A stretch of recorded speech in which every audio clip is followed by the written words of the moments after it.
যেহেতু আমরা বাঙালি তো আমাদের কিন্তু ভর্তা ভাজি হয়ে গেলে আর কোনো কিছুর প্রয়োজন হয় না।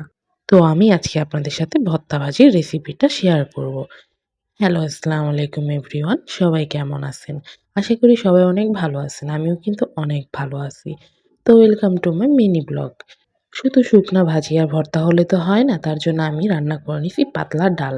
তো আমি কিন্তু ডালিতে ধনিয়া পাতাও দিয়েছি। তো আমার হচ্ছে বেগুনি বড়ার যে তেলটা থাকে সেটা অনেক পছন্দ। তো আমি এখানে ভাতের উপর হালকা একটু তেল দিয়ে নিব।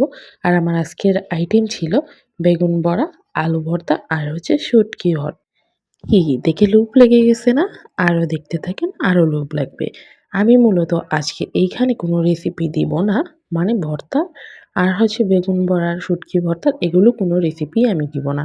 আপনারা যদি ভর্তার রেসিপিগুলো পেতে চান তাহলে আমাকে কমেন্ট বক্সে জানাবেন।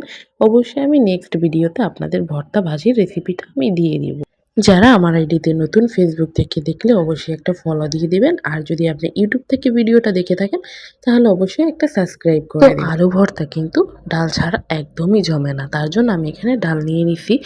তো আপনারা ডাল দিয়ে খান কিনা আমি জানি না, কিন্তু আমার কাছে আলু ভর্তা ডাল ছাড়া একদমই জমে না। আর আপনি যখন একবার এই খাবারটা মুখে দিবেন তখনই কিন্তু এটার স্বাদটা আপনি বুঝতে পারবেন। এটা কিন্তু বলাই যায় এটা আমাদের দেশের ট্রেডিশনাল খাবার।